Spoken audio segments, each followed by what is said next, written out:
guys, so I'll apologize because I'm videotaping this on my own, so you won't get any funny commentary from Nick in the background. So tonight, it's a January evening, it's cold, it's too cold to grill, which grilling is what we normally do. It's Saturday, so I wanted to try maybe a different dish that I've not done before, and maybe give you guys some alternatives to some of the things we've given to you in the past. So I know I've given you a few recipes using spaghetti squash. The thing I love about spaghetti squash, it's super easy to make. It's practically zero calories, no carbs. And interestingly enough, if you cook it correctly and cook it al dente, it's very similar to spaghetti from a consistency perspective. So I know I've shown you guys like my homemade pasta sauce. That's a recipe of my mom's. I also think I did one last winter where I used like San Marzan tomatoes and like a fresh tomato type thing. So tonight I was looking for something a little bit different. So I ran across a recipe that used, it was actually a vegetarian recipe, and I'm not gonna make it vegetarian, but you could easily do that. But it's basically going to be roasted spaghetti squash, and then I'm going to saute like some garlic and shallots, a little bit of sun-dried tomatoes, lemon, things like that, a little bit of white wine. We're gonna make kind of a white wine sauce, chicken stock, etc. We're gonna add capers. We're gonna use toasted pine nuts. But I'm actually gonna serve it, I'm gonna toss the spaghetti squash and then serve it with tilapia. I'm just gonna bake the tilapia in the oven. You could use chicken if you wanted to do that instead. So the first thing we're gonna do this in a few videos. So the first thing I'll talk about is pine nuts. So I bought some pine nuts at the store today. Pine nuts taste good out of the package. They taste way better once you've toasted them. And all I did is the pan that I'm actually gonna cook everything else in, I put it on probably about a medium heat, threw all my pine nuts in there on a dry pan. I didn't add anything to it. And I just lightly cooked them, right? Till they start to get little like toast marks on them basically. And that's all you need to do is shut the pan off, take it off the burner, let it get cooled, and then throw the pine nuts in a bowl. As I talk about the spaghetti squash, easiest way to make spaghetti squash is set your oven to 400 degrees. We're gonna add a little bit of olive oil, not a lot. I don't wanna get too much olive oil or salt because that will make the spaghetti squash smush, kind of mushy, and we don't want that. So we're just gonna take a little bit, no, actually I cut it in half and I've hollowed out the seeds. And spaghetti squash is something you can easily throw, once you're gonna have leftovers, you can definitely just throw it in the refrigerator. So it's very easy to reheat. And like I said, it's almost no calories, doesn't have a ton of flavor, so it takes on other things. And I've added just a drizzle. So I'm just gonna basically work that around with olive oil. And all the way around there. I'm gonna wash my hands quick.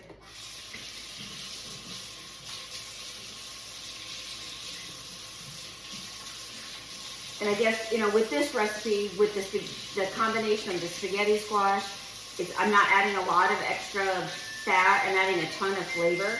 And then with the tilapia, it's super, super healthy and high protein. So the tilapia in itself, which I think we've talked about before, typically you'll buy them in fillets that are anywhere from 4 to 5 ounces. I bought 3 fillets for Nick and I. And there's 110, 115 calories in that 4-ounce fillet and over 20 grams of protein, which is great. So then I just take a little bit of sea salt, and again, you don't need a lot, and fresh cracked pepper. This you can use a ton.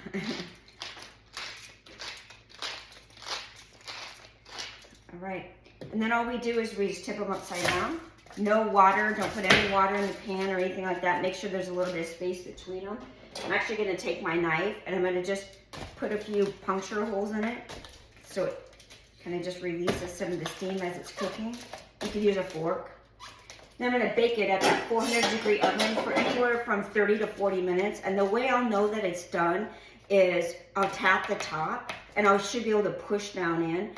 And then what I'll do is I'll actually shut off the oven and flip them over. So any extra moisture that's in there will cook out. So this is the first part of the video. So we'll be back in just a minute.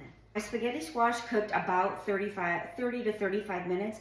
And you can see if I If I press, you can see I can press down on it, so it should be good on the inside. And it's also, hopefully you can see that, a little bit of brown here. All I'm gonna do is flip it over like this and grab a fork.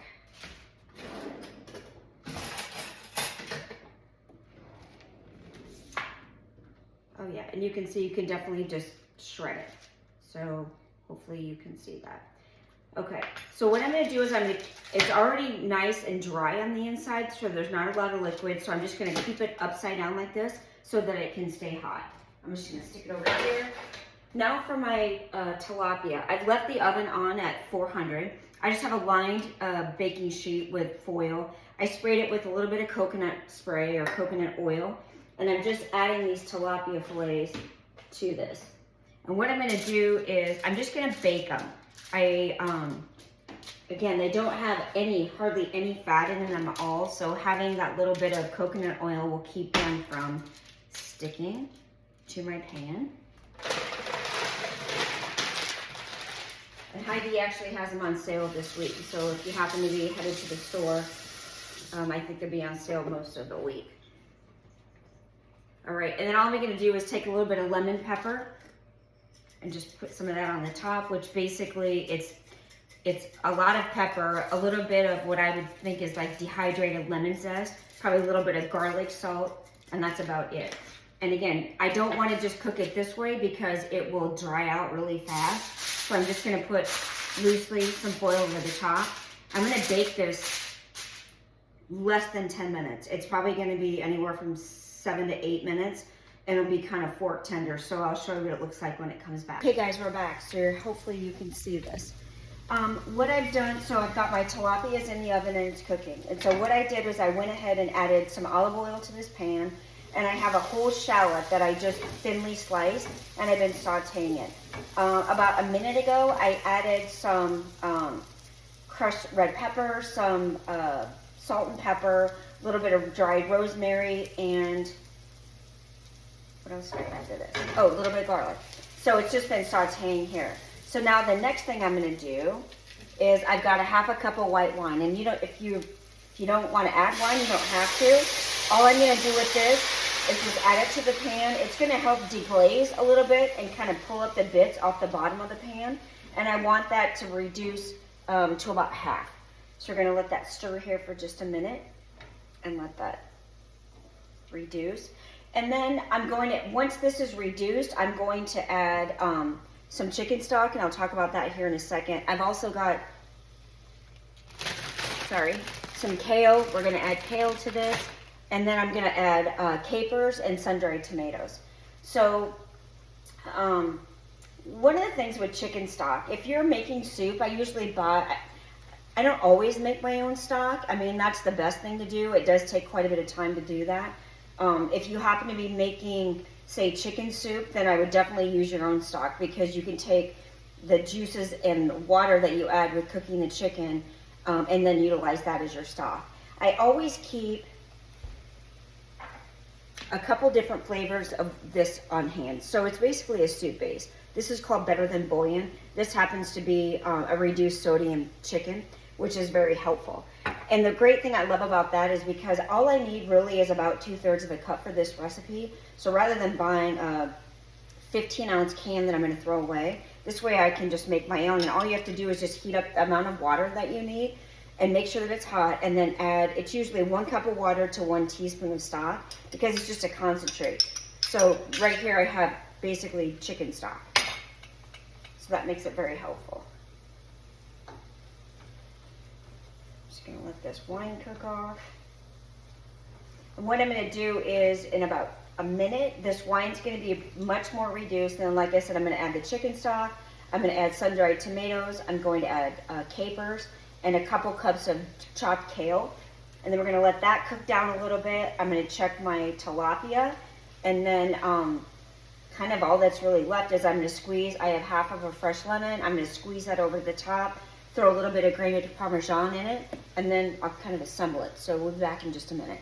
Hey everyone, we're back. So I've got basically my squash all put together here. I shredded up the squash, I put it in with my mixture. You can see I've got My kale is nice and tender. I've got capers, sun-dried tomatoes, etc. in there.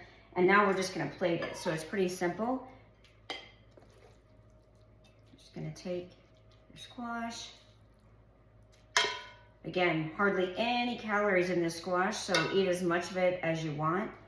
And I would put that as the base, just again, pretending like it's pasta for the most part. And then I've got my tilapia that's cooked here. And I'll just take, and you can see, when I say, hopefully you can see this, sorry. When I say tender fork, you should be able to put your fork all the way through and you shouldn't feel any resistance. It should be nice and flaky. We're gonna just finish it off here. A little bit of Parmesan cheese, a little bit of toasted pine nuts for some texture. And there you go. Hope you like it.